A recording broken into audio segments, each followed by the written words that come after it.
Hello friends, welcome to my YouTube channel. So today's topic is dandruff. So dandruff क्या होता है? Dandruff एक fungal infection होता है जिसकी वजह से हेयर लॉस होता है पेशेंट्स को बहुत कॉमनली. सो dandruff बेसिकली क्यों होता है? तो dandruff के बहुत सारे कॉजेज हैं. अगर आप प्रॉपर हाइजीन मेंटेन नहीं करते स्कैल्प की, लाइक आप शैम्पू प्रॉपरली नहीं करते या बहुत कम शैम्पू करते, तब भी आपको dandruff हो जाता है. या काफी बार ये फैमिली टेंडेंसीज में भी होता है कि फैमिली की में किसी को भी है तो आपको भी होने के चांसेस हो जाते हैं. थर्ड, जिसकी इम्यूनिटी बहुत पुअर होती है उसको डैंड्रफ होने के चांसेस हो जाते हैं. फोर्थ, स्ट्रेस इंड्यूस भी होता है एंड हार्मोनल इम्बैलेंस की वजह से भी होता है. अब हार्मोनल इम्बैलेंस और स्ट्रेस कैसे रिलेट करता है डैंड्रफ को मैं वो बताती हूँ आपको. स्ट्रेस और हार्मोनल इम्बैलेंस की वजह से ऑयल सिक्रीशन स्कैल्प का, लाइक सीबम प्रोडक्शन, लाइक हमारे स्कैल्प में सेबेशियस ग्लैंड होते हैं जो कि नॉर्मली सीक्रेट करते हैं सीबम, जिसकी वजह से हमारा हेयर सॉफ्ट और मॉइस्ट दिखता है. बट जब इसकी ओवर प्रोडक्शन होती है स्ट्रेस की वजह से, हार्मोन चेंजेस की वजह से, उस वजह से क्या होता है आपकी ऑयल सिक्रीशन इंक्रीज हो जाती है. ऑयल सिक्रीशन और सीबम प्रोडक्शन इंक्रीज होने की वजह से मॉइस्चर और ज्यादा बढ़ जाता है, जिसकी वजह से फंगल उस पर एक्ट करता है. बेसिकली फूड होता है फंगस का मॉइस्चर, तो वो एक्ट करता है. तो हमारी स्कैल्प की एक लेयर होती है, स्किन की एक लेयर होती है स्ट्रैटम कॉर्नियम, वो उसको शेड करता है. कैसे शेड करता है?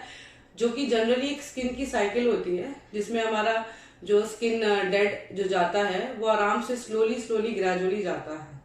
लाइक आप कह सकते हैं 15-20 डेज में. बट डैंड्रफ की कंडीशन में बहुत जल्दी शेड करता है वो, और जल्दी, लाइक जैसे 10 दिन में 5 दिन में शेड करने लग जाता है. ठीक है, तो मैं आपको बताती हूँ टाइप्स की बात करते हैं. तो 2 तरीके का डैंड्रफ होता है, एक ड्राई डैंड्रफ होता है, एक वेट डैंड्रफ होता है. ड्राई डैंड्रफ जनरली आपको शोल्डर्स पे दिख जाता है आपका, जिसमें ड्राई फ्लेक्स या पाउडरी फॉर्म में होता है. और जो वेट डैंड्रफ होता है वो आपकी स्कैल्प पे स्टिक करके रहता है. तो जनरली बहुत सारे पेशेंट्स को वेट डैंड्रफ की प्रॉब्लम होती है, they are not aware of that. तो इसके साइन एंड सिम्टम्स की बात करते हैं. सिम्टम्स की बात करेंगे हम तो स्कैल्प में रेडनेस होने के चांसेस होते हैं, स्कैल्प में इचीनेस बढ़ी जाती है, स्कैली रैशेज हो जाते हैं, स्कैल्प में आपको फ्लेक्स बनने लग जाते हैं. ठीक है, जिस वजह से आपको प्रॉब्लम लगती है स्कैल्प में, जैसे इरिटेशन होने लग जाती है. और इसकी वजह से काफी पेशेंट्स को हेयर लॉस की प्रॉब्लम रहती है. तो जैसे कि मैं आपको बताना चाहूंगी, आज की डेट में ये फंगल इन्फेक्शन है कि लोग दो तरीके की प्रॉब्लम में कंफ्यूज होते हैं. एक होता है सोरियासिस, दैट इज ऑल्सो जिसमें आपको डैंड्रफ का प्रॉब्लम रहता है, स्किन शेडिंग होती है. And another is seborrhoeic dermatitis. So इन दोनों में डिफरेंशिएट मैं करना चाहती हूँ कि जो सोरियासिस होता है उसमें आपकी स्कैल्प में ड्राई फ्लेक्स निकलते हैं. जो आपके स्केल्स निकलते हैं, जो डैंड्रफ टाइप स्केलिंग होती है स्किन की, वो आपके सिल्वरी टाइप होते हैं. And in case of seborrhoeic dermatitis आपके जो स्केल्स होते हैं वो एकदम ट्रांसपेरेंट व्हाइट टाइप के होते हैं. काफी बार स्टिकी काइंड ऑफ कंडीशन भी रहती है, स्टिकी टाइप ऑफ डैंड्रफ भी स्कैल्प पे रहता है. अब इसकी बात करते हैं डैंड्रफ कहाँ होता है. डैंड्रफ स्कैल्प के अलावा भी आपके आईब्रोज पे, आपके मुस्टेचो बियर्ड एरिया पे होता है. अब हम बात करते हैं ट्रीटमेंट की. तो ट्रीटमेंट में मैं आपको बताती हूँ, जनरली आप किसी भी फिजिशियन के पास विजिट करते हो हेयर के लिए या आप डैंड्रफ के लिए विजिट करते हो, तो आपको क्या ट्रीटमेंट दिया जाता है मैं आपको बताती हूँ. They generally guide you about the shampoos medicated. So जिसको बहुत ज्यादा डैंड्रफ की प्रॉब्लम है या बहुत ज्यादा इरिटेशन होती है स्कैल्प पे, तो वो मेडिकेटेड शैम्पूज यूज करते हैं. मेडिकेटेड शैम्पूज क्या है? टेम्पररी काइंड ऑफ ट्रीटमेंट होता है. मेडिकेटेड शैम्पूज में क्या होता है, आपकी रेडनेस जो स्कैल्प पे होती है वो रिड्यूस हो जाती है, इचीनेस रिड्यूस हो जाती है, फ्लेकिंग थोड़ा सा रिड्यूस हो जाती है. But long term medicated shampoo use करने के अपने साइड इफेक्ट है. स्कैल्प ड्राई हो जाती है, आपकी हेयर ड्राई हो जाते हैं, फ्रीजी हो जाते हैं, अनमेनेजेबल हो जाते हैं.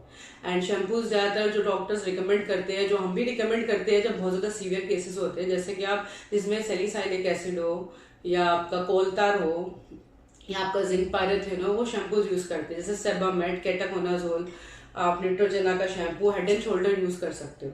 ठीक है, but not frequently I will advise you. But one wash once a week आप स्टार्टिंग में कुछ टाइम के लिए, जब तक कि आपका डैंड्रफ का प्रॉब्लम सॉल्व नहीं होता, तो आप रिड्यूस कर सकते हो in case of severe itching and irritation.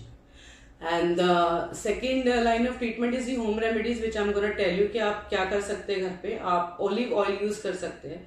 Olive oil आप एक्स्ट्रा वर्जिन यूज कीजिए स्कैल्प पे, उसकी आप ऑयलिंग कीजिए 30 मिनट्स के लिए, that's sufficient, weekly twice at least. Second is आप कोकोनट ऑयल यूज कर सकते हो. कोकोनट ऑयल आप 10 ml ले लीजिए, उसमें टी ट्री ऑयल आप 3 to 4 ड्रॉप्स डाल सकते हो, या नीम ऑयल मिक्स करके आप उसको भी अप्लाई कर सकते हो स्कैल्प पे. अगेन 30-40 मिनट्स के लिए स्कैल्प पे हेड वॉश से पहले आपको अप्लाई करना है. Twice a week is enough.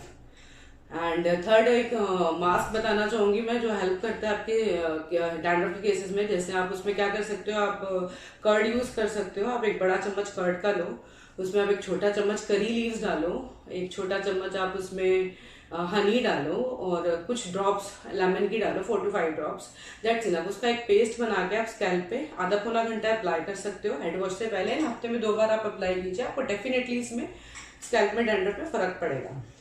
ये हो गया आपके कुछ होम रेमेडीज। और बहुत ज्यादा सीवियर इचिंग है, इन केस अगर इचिंग आपकी कंट्रोल नहीं हो रही किसी भी चीज से, तो नॉर्मली आप केमिस्ट पे जाके आप कोई भी एक मेडिकेशन जैसे एंटी एलर्जिक ले सकते हो। जैसे एटारेक्स हो गया, जो कि एंटी हिस्टामिन ही होती है, जो आपकी 10 mg में आप ले सकते हो, जो टेम्पररी आपको इचिंग में फर्क देगी। एंड कुछ वाइटामिन इंपॉर्टेंट होते हैं हेयर में डैंड्रफ के केसेस में, जैसे कि आप बायोटिन ले सकते हैं, बायोटिन लेना जरूरी होता है। Fish oil like omega is very important in cases of dandruff. Probiotic drinks लेंगे तो वो आपको हेल्प करेगा डैंड्रफ रिड्यूस करने में। प्लस जिंक, जिंक इंपॉर्टेंट क्यों है, जिंक आपकी सीबम प्रोडक्शन को रिड्यूस करता है। जिंक लेना जरूरी है डाइट में, चाहे आप सप्लीमेंटेशन फॉर्म में लो या डाइट फॉर्म में लो। उसके साथ B6 लेना जरूरी है, बिकॉज अगर आप B6 नहीं लेंगे तो जिंक आपकी बॉडी में अब्सॉर्ब नहीं होगा। Last line of treatment is the homeopathic remedy. So 5 homeopathic remedies में डिस्कस करूंगी डैंड्रफ के लिए। तो पहली रेमेडी जो आती है वो नाइट्रोम्यूर होती है। जैसे नाइट्रोम्यूर में स्कैल्प में क्रस्ट बन जाते हैं और डैंड्रफ की वजह से हेयर लॉस होता है। जनरली हम उन फीमेल्स को देते हैं जो सेंसिटिव होती है और इमोशनल होती है। Second is the kali sulph. So kali sulph remedy generally yellow colour के डैंड्रफ के लिए दिया जाता है, जो स्टिकी डैंड्रफ होता है, ठीक है, जिसमें इचिंग बहुत ज्यादा एक्सेसिव होती है। थर्ड आपका थूजा होगा। थूजा रेमेडी तब दी जाएगी आपको जब ड्राई फ्लेक्स होंगे, हेयर ड्राई हो जाएंगे, hair thinning, hair loss dandruff की वजह से हो रहा होता है, ड्राई डैंड्रफ होता है, स्केली टाइप।